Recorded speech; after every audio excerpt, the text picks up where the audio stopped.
Let's take you back now to the Olympic torch as it travels through Canberra. Our correspondent Andrew Stevens joins us live from Canberra. He's on the line right now. And Andrew, I understand, at least for the Australian leg of the torch relay, we are nearing the end, if not there already. Chris, it's very hard to hear you because the crowd has just erupted in a huge roar here. Ian Thorpe has just run the final leg of the torch relay. He's arrived at the final destination. There is now a mass of people pressing down the area to catch a glimpse of probably Australia's best-known sportsman, multiple gold medal winner, just arriving at the end stage of the Olympic torch for the 29th Olympics. A huge crowd here now, Christy.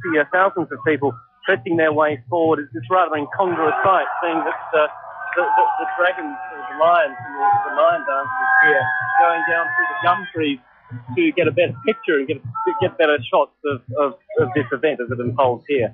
Christy, it's all very exciting at the moment. There's a lot of people pushing forward, as I say, trying to get a glimpse. There have been 80 runners here today. The sports relay lasted a little over 3 hours.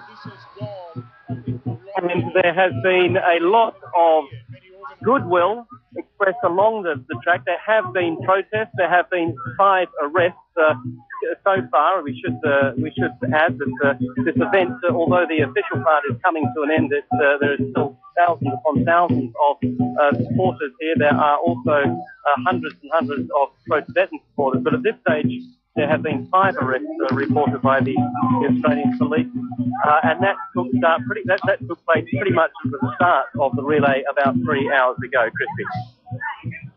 Yeah, it has been a relatively peaceful morning, hasn't it? Earlier, the Prime Minister of Australia warned that authorities would come down, quote, like a ton of bricks on any violent protesters. That turned out to be unnecessary. And yet, we did have the peaceful presence of a lot of pro-China demonstrators during this relay. That's right.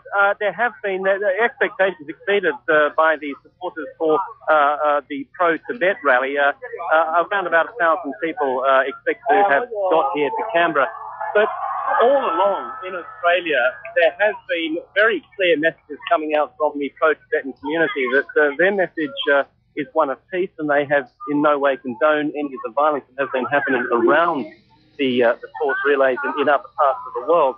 And when we spoke to the head of the Australian Council just a couple of days ago, he was saying that they have been getting in touch with all the Tibetan community leaders just to reinforce the fact that this will be a peaceful rally, and likewise talking to organisers and coordinators of the counter demonstrators, the pro-Beijing people. They were hammering home the same message, and combine that with a strong police presence, but not heavy-handed. They did a lot to make sure that the two groups didn't meet face-to-face. It did happen on a couple of occasions. There were some noisy protests, there was some shouting, there were some minor scuffles. As I said, 5 people have been arrested, but all in all, given the number of people here and the passion that's on display here, particularly from the pro-China supporters, a lot of students here coming down to support the Olympic torch, given that level of passion, things have gone off reasonably smoothly, Christy. All right, Andrew Stevens joining us live from Canberra, and the Olympic torch relay there has just wrapped up.